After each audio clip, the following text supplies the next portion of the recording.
ఇక భగవంతుడే దిక్కు అంతే.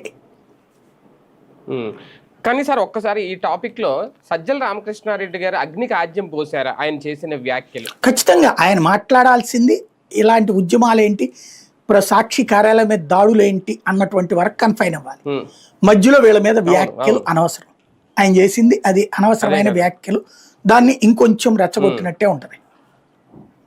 రెచ్చగొట్టినట్టే సార్. ఓవరాల్ గా అంటే ఈ విషయంలో ఎక్కడా కూడా రిలేజ్ ఫ్యాక్టర్ అనేది కనిపించట్లేదు ఎవరిలోనూ కూడా. జగన్మోహన్ రెడ్డి గారి దగ్గర నుంచి ఎక్కడ ఓకే ఈ దాడులు ఇవన్నీ పక్కన పెట్టేద్దాం, అసలు జరిగిన దానికి సంబంధించి అయితే రిలేజ్ ఎవరు అవ్వట్లేదు.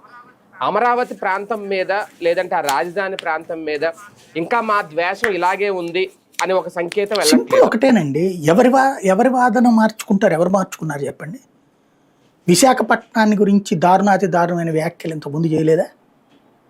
విశాఖపట్నానికి సంబంధించి తుఫాన్లకు కొట్టుకుపోతుంది, నాశనం అయిపోతుందని వాళ్ళు ఏమైనా మార్చుకున్నారా తీరు? వీళ్ళకి అమరావతి మీద కోపం, వాళ్ళకి విశాఖపట్నం మీద కోపం.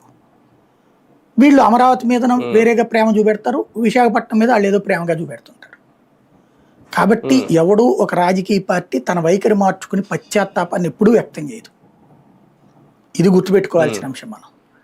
కానీ మరి రేపొద్దున ప్రజలు ఓటేసి ముందు ఆలోచించుకోవాలంటే రాజధాని విషయంలో, అమరావతి విషయంలో ఏంటి వైసీపీ స్టాండ్ రేపొద్దున అధికారంలోకి వస్తే అని అది ఆలోచించుకోవాలని వీళ్ళు కూడా కోరుకుంటారు. ఇప్పుడు అమరావతి